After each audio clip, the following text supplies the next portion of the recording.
भारत माता की, भारत माता की।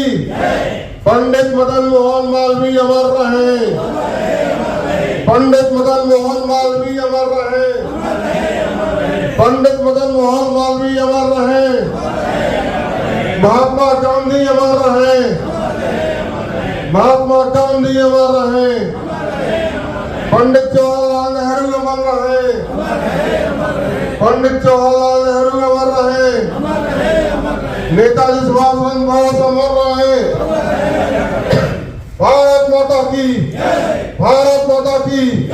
वंदे वंदे वंदे वंदे। पंडित जवाहरलाल नेहरू अमर रहे, पंडित मदन मोहन मालवीय अमर रहे, पंडित मदन मोहन मालवीय अमर रहे, पंडित मदन मोहन मालवीय अमर रहे। भारत माता की। महामना मदन मोहन मालवीय जी की आज जयंती है। मैं उनके श्री चरणों में पुष्पांजलि अर्पित करके कोटि कोटि नमन करता हूं और अपनी श्रद्धांजलि अर्पित करता हूं। मंच पर आसीन आज के इस समारोह के अध्यक्ष आदरणीय गुरु जी, आदरणीय चौहान साहब, सीपी सिंह जी, विद्यार्थी जी, सीपी मौर्य जी, आदरणीय रामदुलार यादव जी, विनोद त्रिपाठी जी और सभी सम्मानित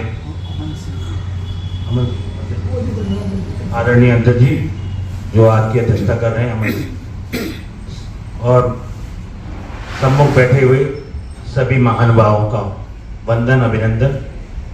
महामना मदन मोहन मालवीय जिनके आगे ही महामना लगा है, तो आप समझ सकते हैं कि महामना किसे कहते हैं, किस शख्सियत। महामना वह परिभाषा है जो उदार चरित्र और उच्च विचार और जिसमें दयालुता। तो मदन मोहन मालवीय का व्यक्तित्व आप देखेंगे जीवन में कि एक उदार चरित्र, दयालुता और एक उद्दत विचार वाला, उत्तम विचार वाला व्यक्तित्व। बहुत सारे लोग, सभी लोग जो हमारे देश में हैं, समाज में हैं, सभी लोग उन्हें बनारस हिंदू विश्वविद्यालय की स्थापना के नाम से जानते कि उन्होंने उसकी स्थापना की। लेकिन एक राष्ट्र निर्माण और एक शिक्षा का निर्माण में जितना बड़ा योगदान पंडित मदन मोहन मालवीय का था, वह किसी से छुपा नहीं। कि छोटे छोटे सहयोग से, छोटे छोटे प्रयास से उन्होंने इतना बड़ा विश्वविद्यालय खड़ा किया। तो आप समझ सकते हैं कि शिक्षा की स्थिति हमारे देश में क्या रही होगी।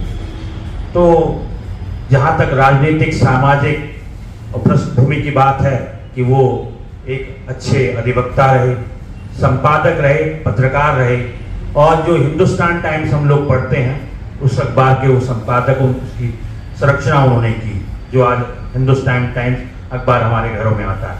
बहुत सारी पुस्तकें हैं, बहुत सारे वृत्तांत हैं उनके जो उन्होंने लिखे, मर्यादा, लीडर, बहुत सारी चीजें।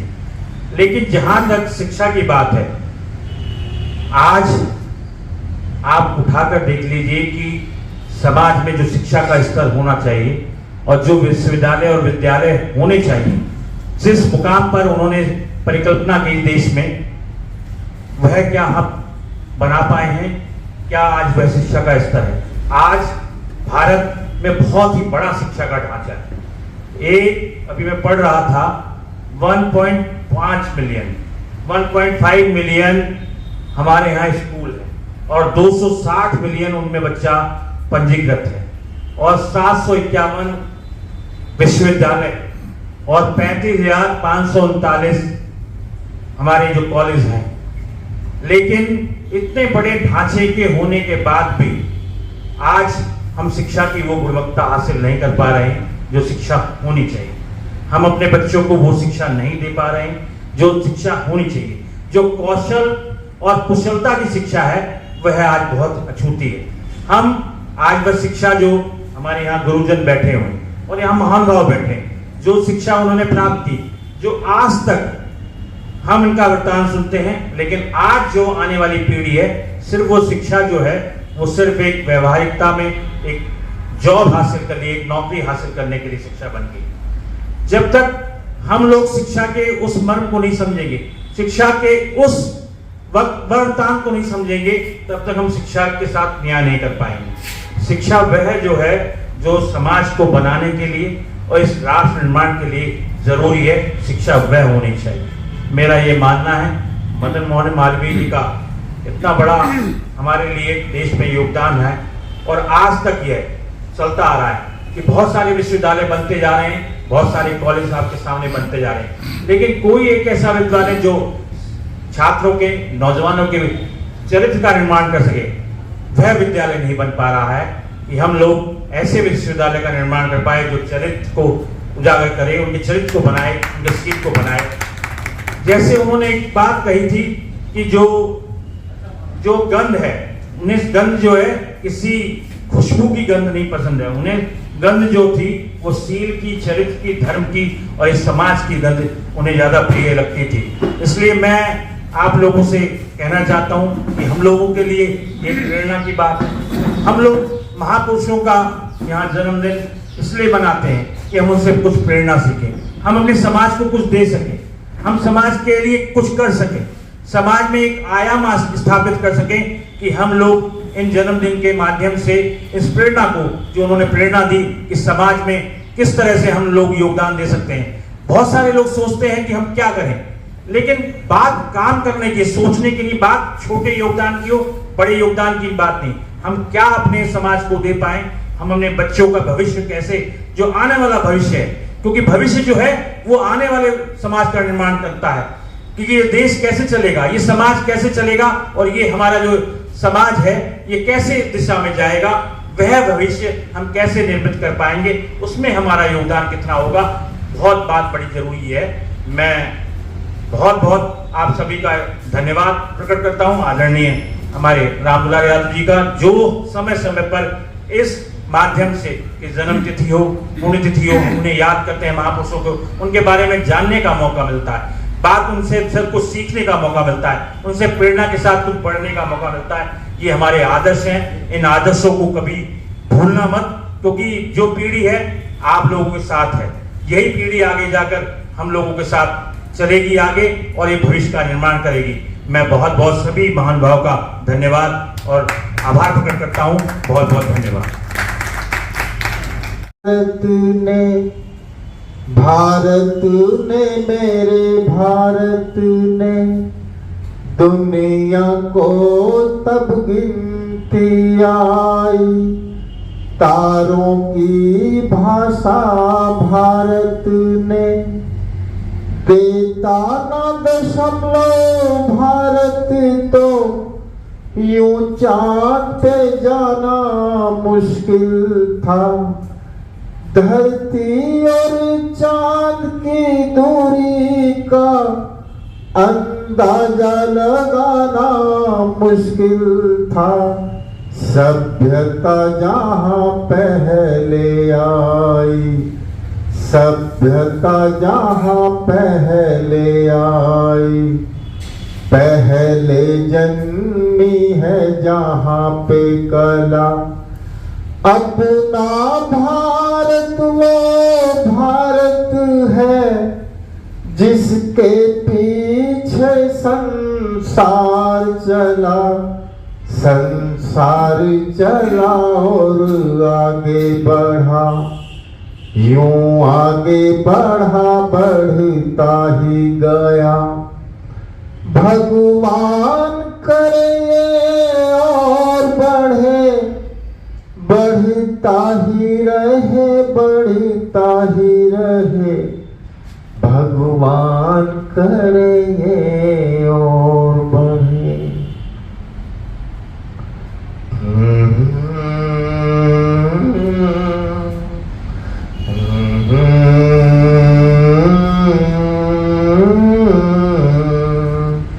है प्रीत जहाँ की सदा,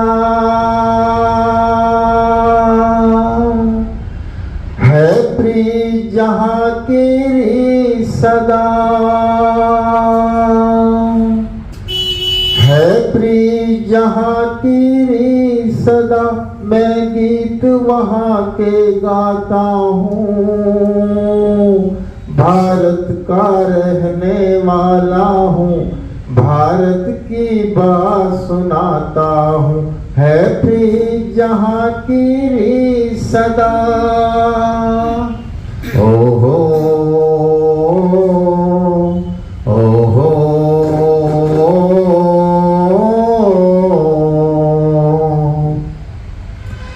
काले गोरे का भेद नहीं, हर दिल से हमारा नाता है।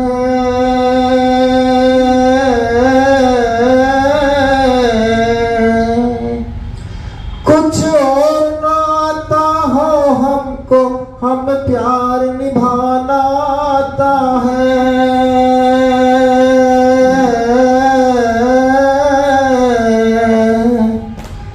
जिसे मान चुकी सारी दुनिया हो, जिसे मान चुकी सारी दुनिया, मैं बात वही दोहराता हूँ। भारत का रहने वाला हूँ, भारत की बात सुनाता हूँ। है प्रिय जहाँ की री सदा। ओहो ओहो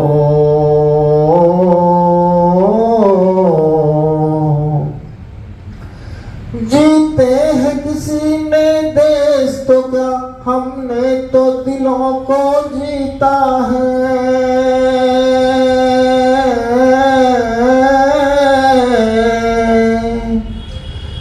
जहाँ राम अभी तक है नर में, नारी में अभी तक सीता है।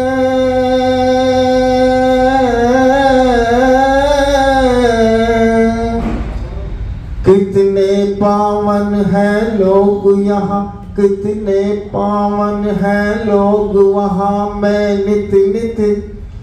नित नित शीश झुकाता हूँ। भारत का रहने वाला हूँ, भारत की बात सुनाता हूँ। है प्रिय जहाँ की री सदा। ओहो ओहो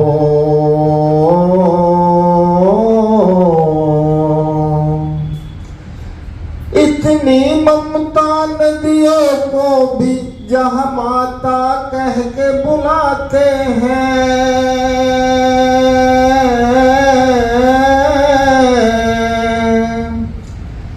इतना आदर इंसान तो क्या, पत्थर भी पूजे जाते हैं।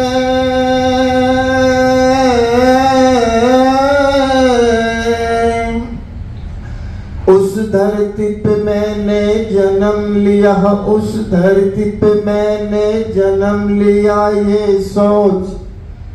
सोच के मैं इतराता हूँ।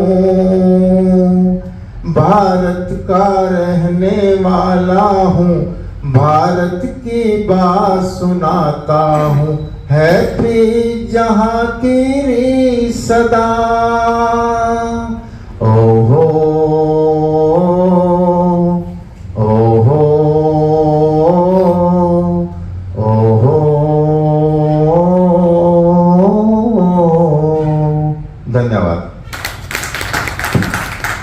मेरे को श्री रामद्रोण यादव जी ने मौका दिया, मैं आपका बहुत बहुत धन्यवाद करता हूं। मैं इस काबिल नहीं हूं कि आप लोगों के बीच में मैं बैठ सकूं और कुछ बोल सकूं।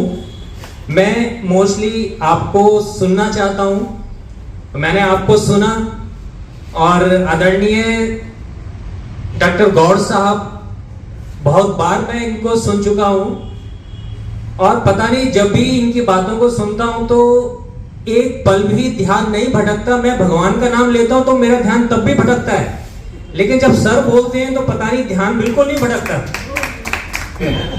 और वीरेंद्र भाई बोल चुके हैं, ये भी आपने सुना था। मुझे खुशी हुई कि सारी दुनिया की नैतिकता के मूल्यों को ध्यान में रख करके हमारे बुजुर्ग मित्र ने सारी बातें कही। थोड़ी सी दूसरी बात पर आते हैं हम। देखो, आज वीरेंद्र ने जब मैदान लिया तो राम दुलार जी ने वो किया जो गौर साहब ने उनकी बाबत किया 4 रोज। क्रांति ऐसे ही स्टेप बाय स्टेप बढ़ा कर दी है। मैं आपसे बताऊं, आज सभा का अध्यक्ष भी अमन मौजूद है यहाँ पर। आप देख रहे हैं ये परिवर्तन होता है। मैं आपसे बोझिली बातें अब नहीं करूंगा क्योंकि बहुत बहुत अच्छी बातें सब हो चुकी हैं। थोड़ी सी बात करूंगा बहुत। ये देखो, पंडित महामना मदन मोहन मालवीय जी, आप नाम ये सुनते रहते हैं। महामना उनका एडजेक्टिव लगाया हुआ है और ये आज का नहीं है, ये पुरानी डिग्री उनको मिली हुई है। ऑनरेरी डिग्री है, ये किसी यूनिवर्सिटी की नहीं है। ये जनता के दिली जज्बात से निकली हुई डिग्री है जो महामना मदन मोहन मालवीय जी को मिली है।